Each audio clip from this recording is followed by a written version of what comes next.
Good morning. It is 9 a.m. on this Monday, March 23rd. I'm Melissa Holmes, and we've got some breaking news that we've been following all morning long. In the last few hours, officials spoke to reporters after two people, a pilot and a co-pilot, were killed in a crash on the tarmac at the LaGuardia Airport. The incident sent dozens of people to the hospital and is impacting travel across the country this morning. Our Rob Hackford has been covering the story for us all morning long and joined us live in the newsroom with more. Rob? Yeah, Melissa, I've been going through countless minutes and hours worth of air traffic control audio trying to get the remarks from this crash on the air here. It's taking a bit longer than I would have liked, but this regional Air Canada jet flown by Jazz Aviation out of Montreal was touching down at LaGuardia when it hit an aircraft rescue fire truck that was crossing the runway. On that audio, we've heard that they had permission to cross the runway and were told to stop on multiple occasions. But leading up to that, there's a lot to uncover here. The nose of the plane, as you can see there, was completely destroyed in the crash, which happened just before midnight Sunday. The pilot and co-pilot are the only two casualties at this time. 41 people, including passengers, crew, and firefighters, were taken to the hospital. Some with serious injuries. The Port Authority didn't provide much detail on those injuries, but 32, they said, have been released. We went down for a regular landing. We came in pretty hard. We immediately hit something, and it was just chaos from there. About 5 seconds later, we had come to a stop, but in that short period, I mean, everybody was hunkered down and everybody was screaming. Pretty quickly, we didn't have any directions because the pilot's cabin had been kind of destroyed. So somebody said, let's get the emergency exit and get the door in. Let's all jump out, and that's exactly what we did. Sadly, the two pilots are confirmed deceased, and notifications are being made by Air Canada's care team at this time.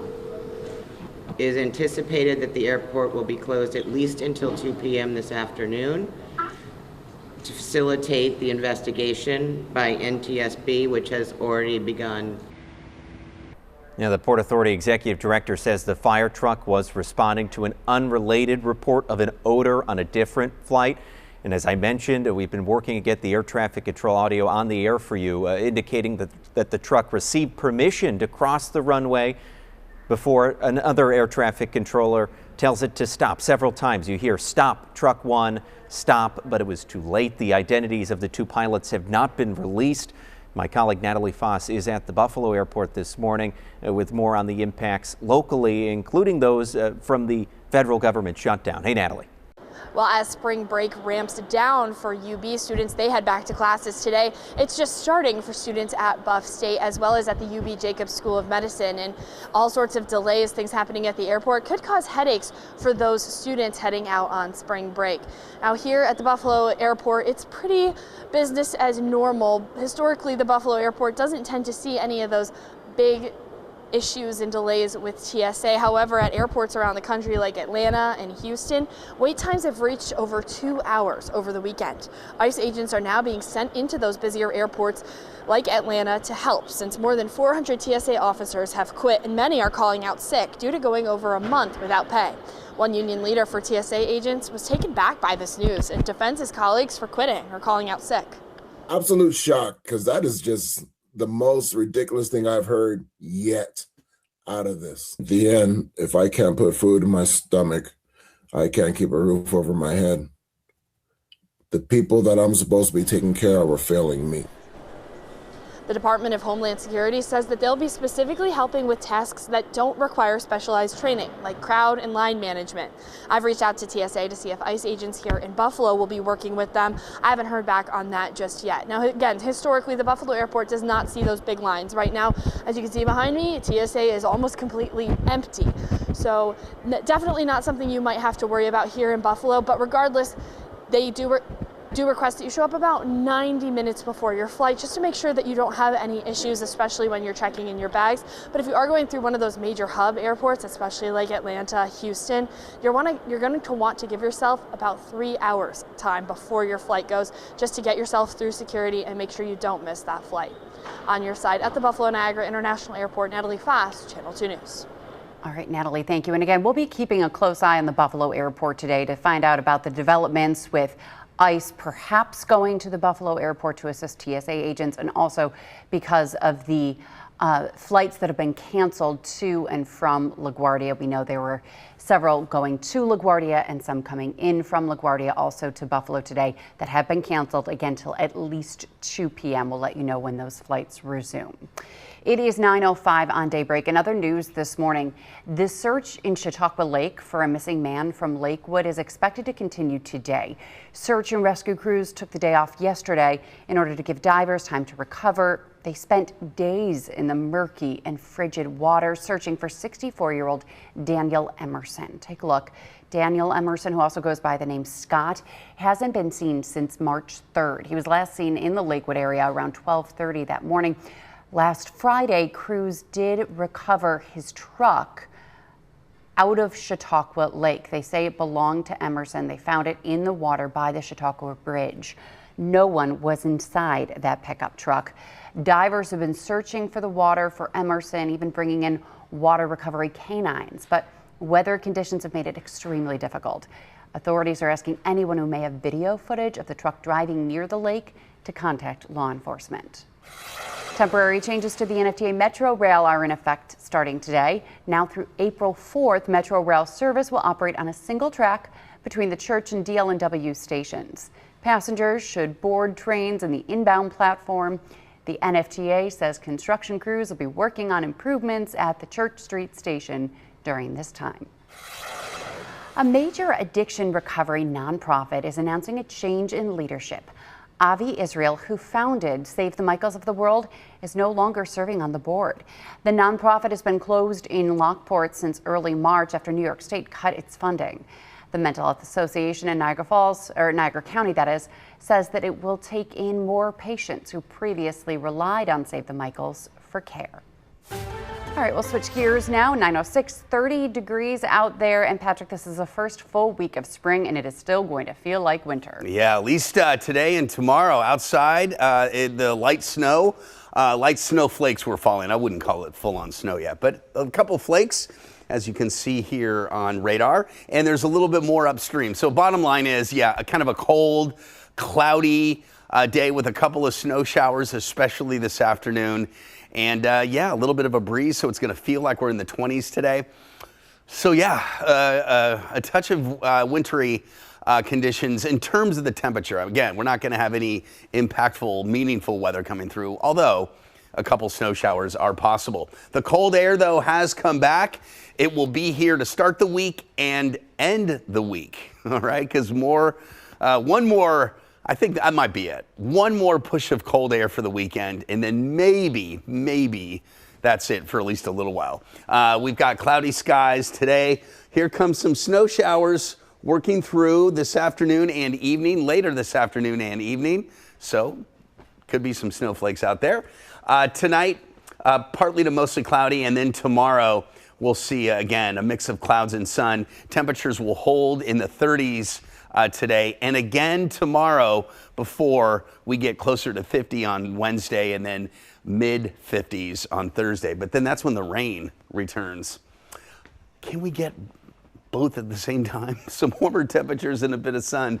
That's not in the cards anytime soon at this point. You'll see that in the 7-day. Cloudy skies, some snow showers, certainly cool.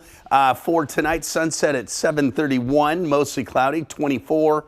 And tomorrow, partly sunny, mix of clouds and sun, cool, 38. And a southwest breeze tomorrow. Long range, yeah, there we go. Mostly cloudy Wednesday. Rain develops Thursday. Cooler for Friday. The Bison's home opener should be dry, but it's going to be chilly. Chilly on Saturday, too. Isn't that the last weekend of March? Yeah. It is, yeah. 40s, Melissa, on Sunday. At least you're allowed to bring blankets into Salem Field. I would hope so. Yeah, if you're able to bring your dog someday, I'm assuming you can bring a blanket. Yes, you can. And yeah, you might need a few blankets to stay warm. But hey, at least it will be dry and there won't be any snow on the ground. So should be the case, yeah. You know, if the Bisons want to open the season at the end of March, this is what they're going to get. Mm-hmm. All right. And there are some good deals, too, for fans who will brave the cold. You can get some good ticket prices, too, if you want to head to one of the first games of the season. All right. We will talk Bisons, Bandits, Sabres, and much more coming up right after the break. All right. Let's talk some Sabres, shall we? The Buffalo Sabres came back in the game yesterday to make it into OT. They earned a point, but Anaheim ended up winning the whole thing. And so the Sabres did fall 6-5 in overtime last night. They did trail 4-2 entering the third, but then Jack Quinn, Owen Power, and Zach Benson scored 3 goals in under 7 minutes to take the lead. And the Ducks responded late with a 6-on-4 power play goal from Mikael Granlund. And then Troy Terry scored the overtime winner about a minute and a half into overtime. Despite the loss, though, the Sabres maintained a 4-point lead in the Atlantic Division as of today, and they extended their franchise record road point streak to 14 games. Alex Lyon, unfortunately, saw his 10-game road winning streak snap, just one short of the NHL record. But Buffalo wraps up their 4-game Pacific road trip with 7 of 8 pretty good points. It's amazing. It's good. They just should have won that game. They had the lead. I know. Wouldn't it have been amazing to just win the entire road trip? But still, though, they got a point. And now they're home for a while. Right. They don't play again on the road until April 2nd. So their next game is Wednesday at home against the Bruins at 7:30. But you know what I found myself thinking? Finally, for so much of like this amazing second half of the season where the Sabres have been so great, I keep thinking maybe they're not that good and we're just getting really lucky. They're not just lucky. I mean, they are really like the top team in the NHL, getting a lot of national attention right now from pundits who are saying that they've got a chance to win the Stanley Cup. I've heard this one. But also, when the Sabres are trailing, I find myself thinking, now, they can come back and win. Before, when they had a lead, you're like, they're going to lose. Right. Right. And you never thought that when they were trailing, they were going to come back to win. But it's like... They were down 2 goals, and they came right back out, kind of like the game against the Lightning. Got that confidence now. And so, yes, they are winning by 4 points in the Atlantic Division. As far as the conference goes, the Carolina Hurricanes are winning by 1 point and still have 1 game to play over the Sabres. But... yeah, neck and neck for conference. And a lot of the, the wild card teams, the teams that we want to increase our cushion, they keep winning. Like we're winning, but so is Ottawa, so is Washington, so is, obviously the Lightning and they won they lost in overtime yesterday, I believe. That's why we're still 4 points. But how about since the Olympic break, only actually losing one game? I mean, this one they lost in OT, but at least they still got a point. But 1 actual loss out of all of these games that they played since the return from the Olympic break. It is so much fun to watch. And they were on a 40-game streak where they had the best record of any 40-game streak since like the 1920s of any other team. I mean, they just had... But you're right, and so many of their wins are in regulation, which means these are real good wins. These are nothing fluky. It's not fluky. Right. And that's Sam Carrick. What an awesome, addition to the team where he was just okay with the Rangers, and now he's really showing what he's got with the Sabres. So lots to be excited for, and we are seeing Sabres fever spiking in Buffalo with more and more fans rallying behind their team. The Bills have Bills Mafia. Well, the Sabres now have the Buffalo Saberhood, and that group is starting what they call a restaurant takeover for all away games, and that's where they pick a different place each game and then bring fans together to celebrate and support local restaurants and bars also. And the first one was held last night at the Transic Music Lounge. A lot of the venues have been contacting us that want to hold these events. They're doing different drink and food specials to really entice people to come out. Again, we just want to really bring, congregate the people together for this. So you can find everything on our social medias. Just search the Buffalo Saberhood, Instagram, Facebook, and you'll find out where we're going to be, what the specials are, and really let's just support everything. I can't think of anything better than supporting local business, supporting charities for people in need, and supporting our boys in blue and gold. And again, they don't play on the road again until next Thursday, April 2nd. So we'll be sure to let you know what's the next bar or restaurant that the Saberhood will be taking over. And again, the Sabres play at home on Wednesday against the Boston Bruins at 7:30. But I follow the Buffalo Saberhood on Instagram, and they've got some really cool merch also. Well, they should have jerseys in the form of a cardigan.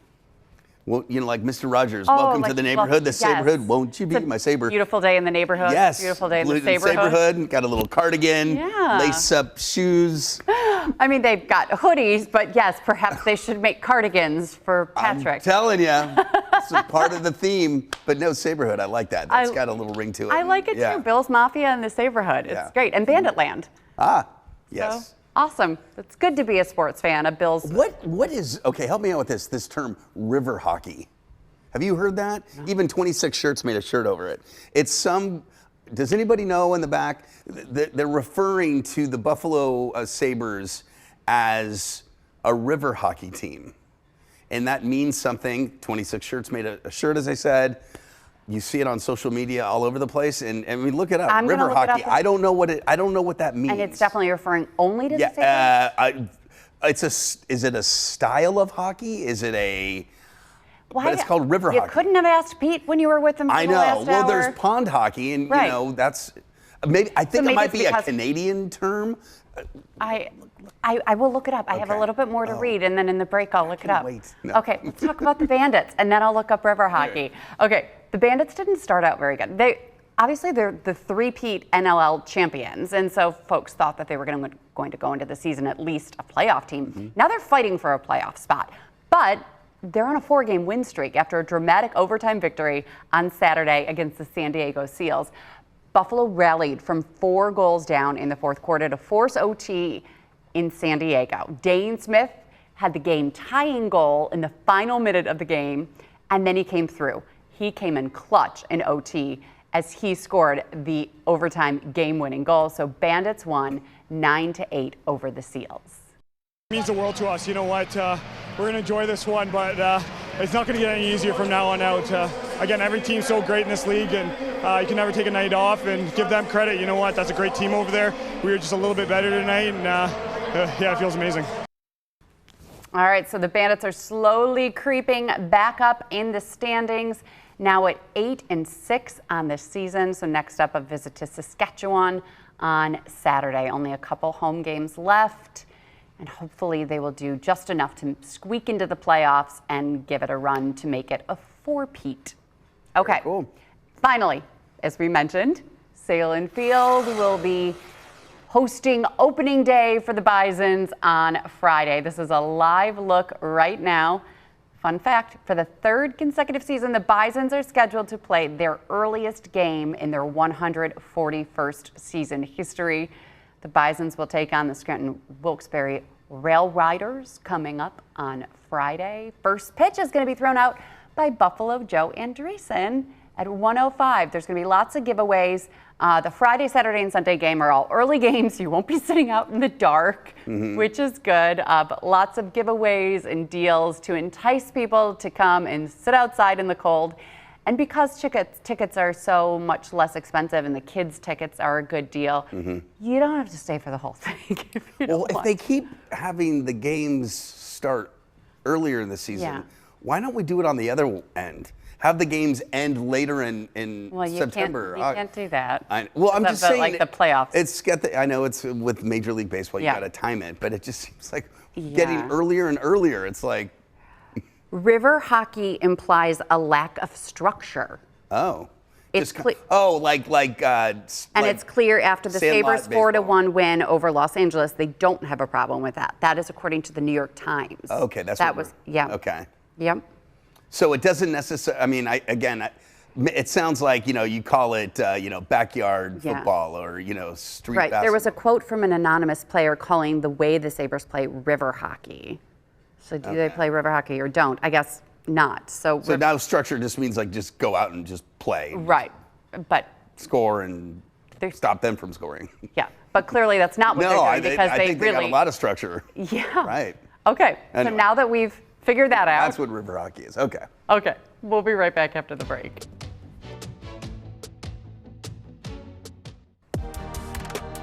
Welcome back. It's time to go out to eat. And a new spot in downtown Buffalo is serving up a lot more than just fried chicken sandwiches. It's also serving as a test kitchen. 2 on your sides, Lauren Hall is taking us out to eat at Hencraft. Hencraft made a big splash when it opened last week in downtown Buffalo at Delaware and Chippewa, and now we are inside getting a closer look at the menu. We've been hearing about it since last summer. We start here with the original. This sandwich is really going to be our signature.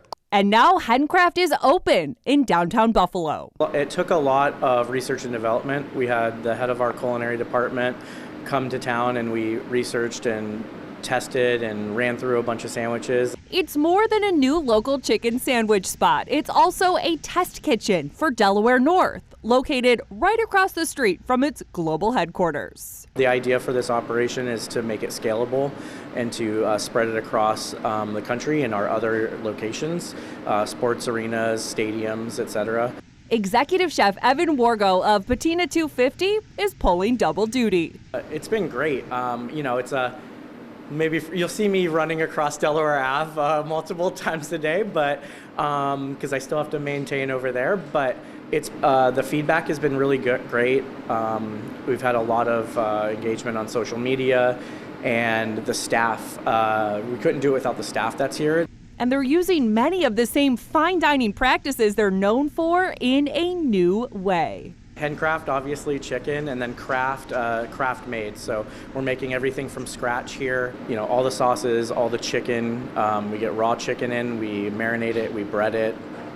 Pickles are breaded, cookies are made in-house. The menu is simple to digest with 3 sandwiches: the original, the chicken lettuce tomato, and the spicy boy, which is an Asian barbecue flavor that has a Asian slaw with hoisin and chili and ginger. We also do chicken tenders, which are made from the actual piece of chicken that we put on the sandwich. Our sides, we have the hen fries, we have our fried pickles, which are pickle spears that are done in the same breading as the chicken, and then 2 slaws, the Asian slaw and the coleslaw that come from the sandwiches. And here's something you don't hear too often. Aside from the bun that the sandwiches are served on, everything that we offer is gluten-free. Fryers are all gluten-free. We do offer gluten-free buns for those that need it. And because this is a test kitchen, what's here now could look very different down the line. This unit will be a Hencraft until, we decide otherwise, but it could eventually be used as a testing ground for other quick service restaurant concepts that we're going to spread across the enterprise. Hencraft is open 7 days a week for lunch and dinner. We have more details and the hours with this story on WGRZ.com. Taking you out to eat and on your side in Buffalo, Lauren Hall, Channel 2 News. Okay, so Lauren brought some back when she went and shot this story. Where was I missed out on that. I don't know where you were. That's what I'm like, where is this place? No, it You're was like, after right our staff meeting. Where did you go? You must have come down here to do the 11 or something. I had something. So we came down from the staff meeting, and there were these beautiful chicken sandwiches. Oh my gosh. They were delicious. So good. Like fork and knife chicken sandwiches, you cannot eat them with your hands. But I have the menu pulled up. As Lauren said, there's only 3 on the menu.